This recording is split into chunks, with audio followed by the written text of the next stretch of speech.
मोदी जी ने कह दिया यूनिफॉर्म सिविल कोड, तो दिल्ली का केजरीवाल भी बोल रहा कि हाँ यूनिफॉर्म सिविल कोड। इन दोनों का यूनिफॉर्म एक ही है, इन दोनों का यूनिफॉर्म एक ही है। तुम लोकसभा जीतो, मैं असेंबली जीतता हूं। जब तबलीगी जमात पर इल्जाम लगा दिल्ली में कोरोना काल में, तो यही केजरीवाल दिल्ली में इल्जाम लगाए तो मोदी जी ने कहा कि हां तबलीगी जमात जिम्मेदार है। जब कोर्ट में मुकदमा गया तो कोर्ट ने तबलीगी जमात के खिलाफ पूरे मुकदमों को खारिज कर दिया। सिर्फ यूनिफॉर्म सिविल कोड इसलिए लाना चाह रहे हैं कि मुस्लिम अकलियत को उनके मजहब से, उनकी मजहबी शनाख्त को कमजोर करके रख दिया जाए। मेरे अजीज दोस्तों और बुजुर्गों, यूनिफॉर्म सिविल कोड लाने का कोई और मकसद नहीं है। अब आज हमारे मीडिया के लोग हमसे मिलने आए, उन्होंने कहा कि नरेंद्र मोदी की कैबिनेट के गुजरात के एक सीनियर मंत्री हैं रूपाला साहब ने कहा कि एक देश में एक कानून रहना। भाजपा वालों, मेरे कान में फूल नहीं है, मैं जानता हूं हकीकत क्या है।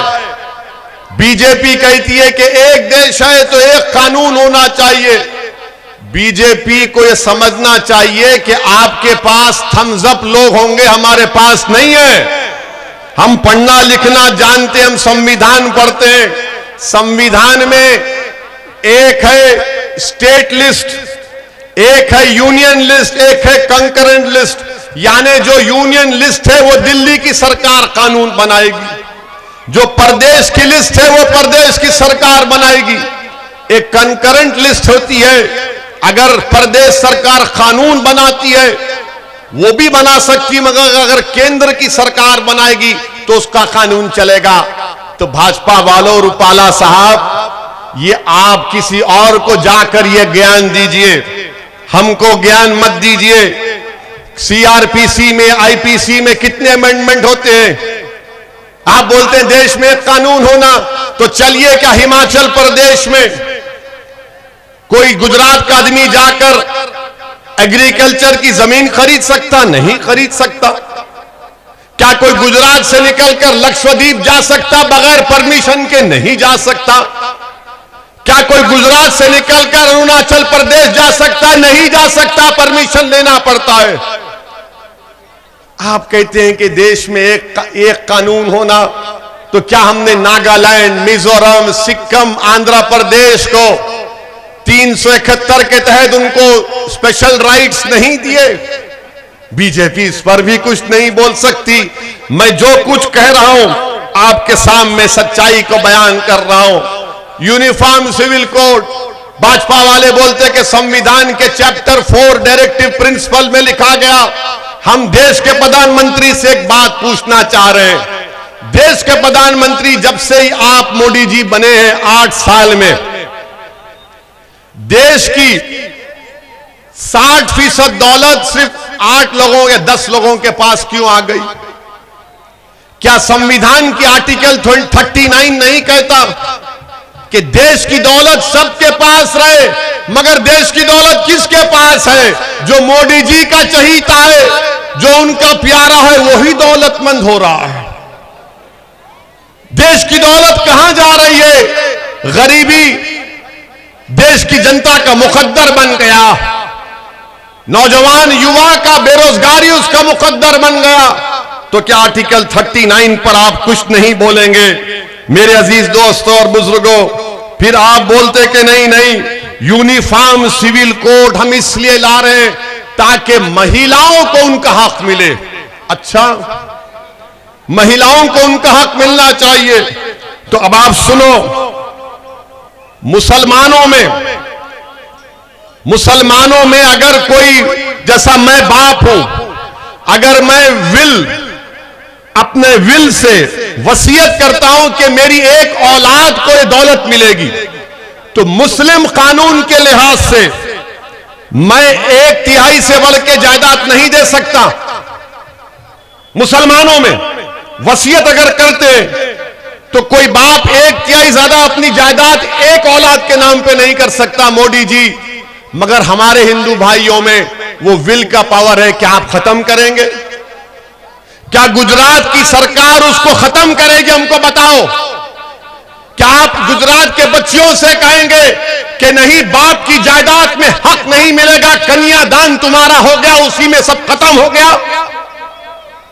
बताओ बीजेपी वालों, इसका जवाब दो। जवाब इनके पास नहीं है। निशाना मुस्लिम महिलाएं। अरे मुस्लिम महिलाओं को अगर इंसाफ दिलाना था तो बापू नगर में स्कूल खोल देते। बापू नगर में हमारी बच्चियों को 8 क्लास के बाद शहर के दूसरे कोने में जाना पड़ता। मगर निशाना क्या है आप जानते हैं। और हिंदू ज्वाइंट फैमिली में इनकम टैक्स का रिबेट मिलता, मुसलमानों को क्यों नहीं मिलता? मोदी जी, हमको भी दो, हम भी इनकम टैक्स कम पे करेंगे। मगर उस पर बात नहीं करेंगे। अब आप ये बात करते हैं मुस्लिम महिलाओं को इंसाफ मिलना चाहिए, तो मोदी जी की सरकार ने एक सर्वे किया और सर्वे में बताया गया कि 2000 से 2019 तक 90 लाख बेटियों का मिसिंग है। यानी जब मालूम हुआ कि मां की कोख में बेटी है तो 90 लाख बच्चियां मिसिंग हो गई। उसको अंग्रेजी में कहते हैं फीमेल इन्फेंटिसाइड। उस 90 लाख बच्चियां जो मिसिंग है उसमें कितने मुसलमान थे? लोग बोलते हैं कि मैं भड़काऊ भाषण देता हूं, नहीं, ये फैक्ट है। बताओ कितने मुसलमान थे उसमें? 90 लाख। 2000 से 2019 तक जब मालूम हुआ कि कोख में बेटी पल रही है तो उसको कहते हैं फीमेल इन्फेंटिसाइड, मिसिंग हो गए। बताओ कितने मुसलमान थे भाजपा वालों? नहीं बता पाएंगे, इसलिए कि मुसलमानों का नंबर बहुत कम है। अच्छा, एक और बात, अब हंसना नहीं इसके ऊपर, हंसेंगे नहीं आप लोग, नहीं हंसेंगे। अब सुनो, आप ना शर्माना। नेशनल फैमिली हेल्थ सर्वे, उसने सर्वे में यह किया कि कितने मर्द लोग, मैं हमारी बहनों से माजरत चाहता हूं, उनकी मौजूदगी में कह रहा हूं, मगर यह डेटा है, कितने मर्द शादी के बाहर ताल्लुकात पैदा करते हैं। यानी घर में बीवी है मगर दूसरी औरत से ताल्लुकात पैदा करते हैं शादी के बाहर, जिसको अंग्रेजी में बोलते लिव इन रिलेशनशिप। गुजराती में क्या बोलते? मैत्री। हाँ, वो है नहीं, नहीं मालूम, मगर ये डेटा है। अब इसमें क्या कहा गया कि हमारे हिंदू भाई 2.2 मीन नंबर इनके पास पार्टनर थे। सिख और क्रिश्चियन 1.9, बुद्धिस्ट और मुसलमान 1.7, जैन में सबसे कम थे 1.1। अब क्या करेंगे इसका? आप बोलो क्या करेंगे बीजेपी की सरकार? अच्छा, जो सेक्सुअल ताल्लुकात पैदा करते, जिसको उर्दू में बोलते जमा, इंग्लिश में बोलते इंटरकोर्स, कौन अपनी बीवी को रखते हुए किसी और के साथ ऐसे चीजें करता है, उसका भी डेटा है। और उसमें मुसलमान खाली 2.6 है बीजेपी वालों। आप बोलो फिर इसका क्या जवाब देंगे? यूनिफॉर्म सिविल कोड, यानी हर मर्ज की दवा यूनिफॉर्म सिविल कोड। अब इसका क्या जवाब देंगे? अच्छा, फिर बोलते नहीं, यूनिफॉर्म सिविल कोड लाना इसलिए जरूरी है कि मुसलमान बहुत शादियां करते हैं। मोदी जी, हम एक करके परेशान हैं।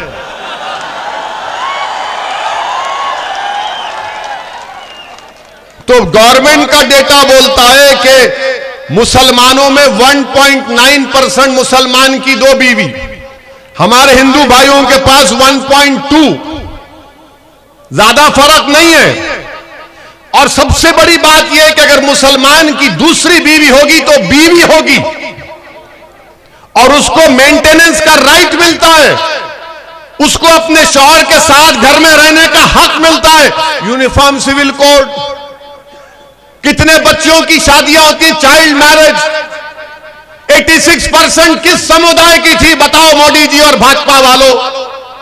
मगर आप टारगेट मुसलमानों को करना चाहती हैं। मेरे अजीज दोस्तों और बुजुर्गों, ये गवर्नमेंट का डेटा है। ये मेरा डेटा नहीं है। अब मोदी जी और बीजेपी बोलेंगे नहीं, यूनिफॉर्म सिविल कोड लाना चाह रहे हैं क्योंकि कानून बराबर रहे।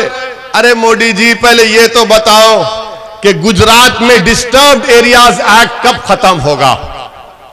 डिस्टर्ब एरियाज एक्ट है, कोई मुसलमान अपना घर ना खरीद सकता है, खरीदना है तो कलेक्टर साहब उसको रिजेक्ट कर देते हैं। और फिर यूनिफॉर्म सिविल कोड अगर है, अगर कोई धर्म परिवर्तन करना चाहता है तो नहीं कर सकता जब तक परमिशन ला ले। तो फिर ये कौन सा यूनिफॉर्म सिविल कोड होगा? ये कौन सा यूनिफॉर्म सिविल कोड होगा? बताओ भाजपा और मोदी जी। सिर्फ यूनिफॉर्म सिविल कोड इसलिए लाना चाह रहे हैं कि मुस्लिम अकलियत को उनके मजहब से, उनकी मजहबी शनाख्त को कमजोर करके रख दिया जाए। मेरे अजीज दोस्तों और बुजुर्गों, यूनिफॉर्म सिविल कोड लाने का कोई और मकसद नहीं है। मोदी जी ने कह दिया यूनिफॉर्म सिविल कोड, तो दिल्ली का केजरीवाल भी बोल रहा कि हाँ यूनिफॉर्म सिविल कोड। इन दोनों का यूनिफॉर्म एक ही है। इन दोनों का यूनिफॉर्म एक ही है।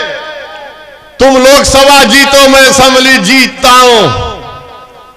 जब तबलीगी जमात पर इल्जाम लगा दिल्ली में कोरोना काल में, तो यही केजरीवाल दिल्ली में इल्जाम लगाए तो मोदी जी ने कहा कि हां तबलीगी जमात जिम्मेदार है। जब कोर्ट में मुकदमा गया तो कोर्ट ने तबलीगी जमात के खिलाफ पूरे मुकदमों को खारिज कर दिया कि इन लोगों की जो अज़ाइम है, इनकी जो हरकतें हैं, इसको आपको समझने की जरूरत है।